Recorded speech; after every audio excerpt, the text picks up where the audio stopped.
No vídeo de hoje aqui no canal a gente conversa com o Dr. Paulo Belagero, ele é ortopedista e conversa com a gente a respeito de um assunto que eu tenho certeza que é do interesse de todo mundo. Você tem alguma dorzinha no ombro? Tem algum problema que está te incomodando? Então fica com a gente hoje porque está simplesmente imperdível.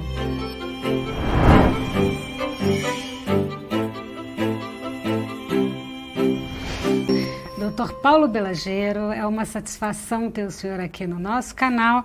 Obrigado. E eu queria que o senhor falasse então a respeito da síndrome do manguito rotador, que parece que é um problema aí que atrapalha muito na questão das dores dos ombros. Exato. Então, obrigado, é um prazer estar aqui conversando com você. Eu acho que o nome é um pouco complicado, às vezes as pessoas não sabem o que significa a síndrome do manguito rotador, mas se trata de um problema bastante comum.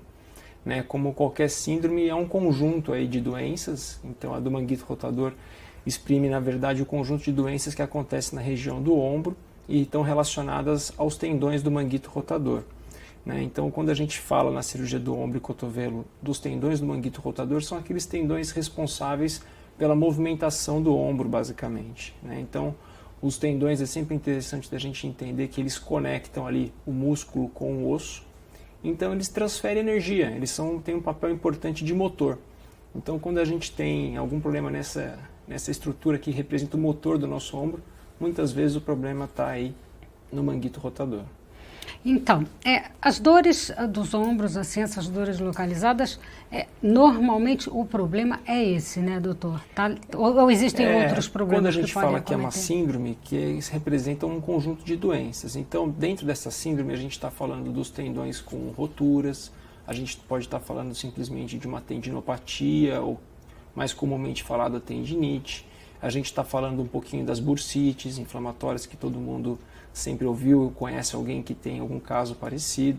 Então, engloba uma série de doenças. Dentre essas doenças, as principais são a síndrome do impacto do ombro, as lesões propriamente ditas do manguito rotador, que são roturas tendíneas mais importantes, e todos os tipos de tenossinovites inflamatórias, que são frequentes em pessoas com atividade repetitiva ou pessoas que têm algum tipo de trauma local. Então, a gente engloba um conjunto de doenças que é responsável aí por a grande maioria das dores do ombro.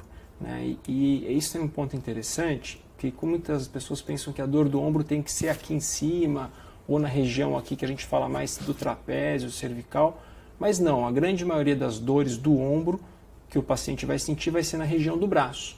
Então, a gente diz que costuma ser uma dor referida, e nesse sentido é interessante também lembrar que uma das queixas principais é a dor de caráter noturno. Então, muitas pessoas falam, doutor, aquela dor me acorda à noite. Bom, é isso mesmo, faz sentido.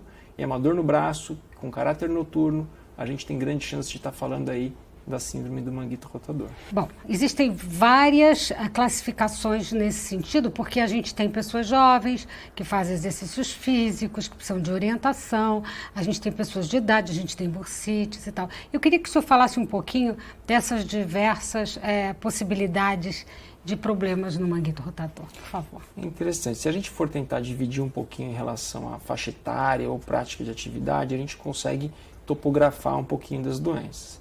Então, se a gente for pensar nos pacientes mais jovens que praticam esporte, a gente pode acabar pensando um pouquinho na síndrome do impacto do ombro, que é uma alteração ali meio que anatômica de natureza do paciente mesmo, em que ele tem um ombro um pouco mais apertado e as atividades físicas repetitivas podem gerar ali algum grau de contato entre o tendão e o osso e aquilo gerar uma dor significante.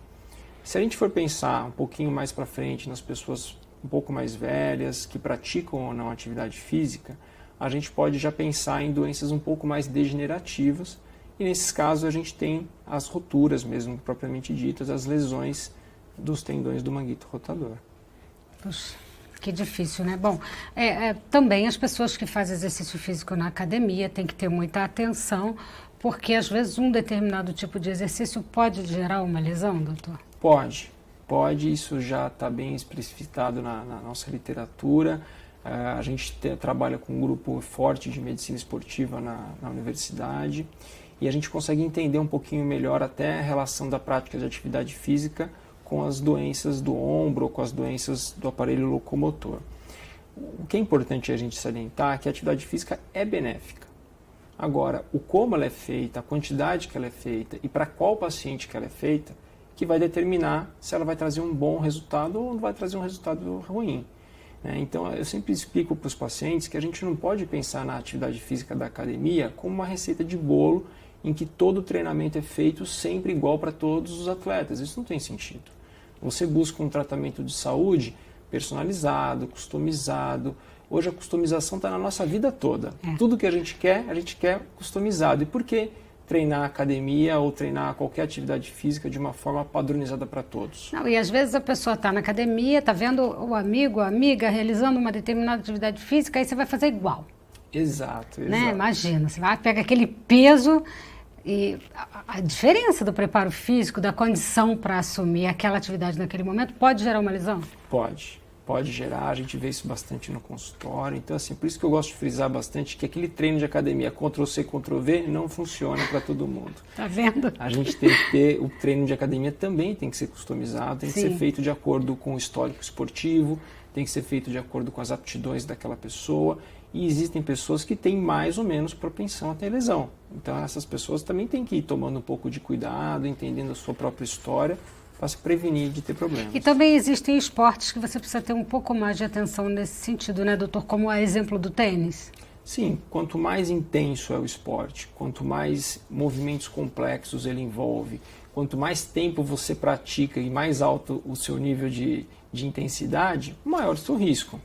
Mas em muitos casos isso também é o que traz o prazer, o tesão no esporte, então a gente tem que saber ponderar um pouquinho isso, né? Sim. É claro que um esporte que envolva arremesso, propriamente dito, como o tênis, o vôlei, o próprio handebol, são esportes que envolvem arremesso, né? No nosso meio, o beisebol não é tão comum, mas esses outros são muito frequentes. É verdade.